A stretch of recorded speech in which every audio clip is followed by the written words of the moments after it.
Although it's useful to know how many significant figures a measurement has, the real use for a scientist is when you start combining measurements together.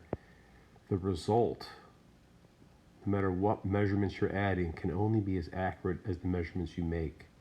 In other words, if you're very, very accurate at making measurements, when you use those measurements, your result should be very, very accurate.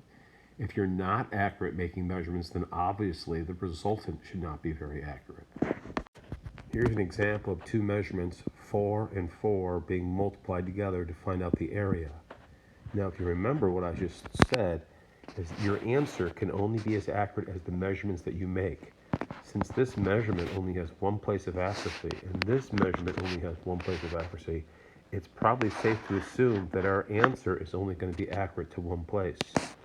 So although in math class 4 times 4 is 16, when you have a measurement of 4 and a measurement of 4, my answer can only be accurate to one place of accuracy. So I'm going to round 16 off to the one place of accuracy, and so that should be 20.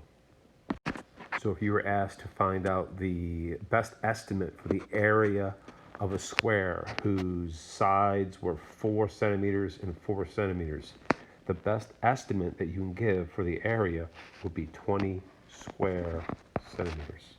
Again, that's because these measurements that someone made only has one place of accuracy, so my answer is only going to have one place of accuracy. So when you're using memory measurements in science class and you're asked to manipulate the measurements, multiply or divide, your answer can only be as accurate as the measurements that you make. So in this case, when I'm multiplying 4.0 and 4.0, since this has two places of accuracy and 4.0 has two places of accuracy, my answer should have two places of accuracy also, so my answer would be 16. The real trick comes in what happens if you have 4.0 and you're multiplying by 4. Again, your answer has to reflect the accuracy of the measurements that you make. It cannot be more accurate than the measurements that you make. Since 4 only has one place of accuracy, then my answer can only have one place of accuracy. And so we're forced to assume that 4.0 times 4, the best estimate I can give is somewhere around 20 with one place of accuracy. Of course, that means the true measurement is somewhere between 15 and 24.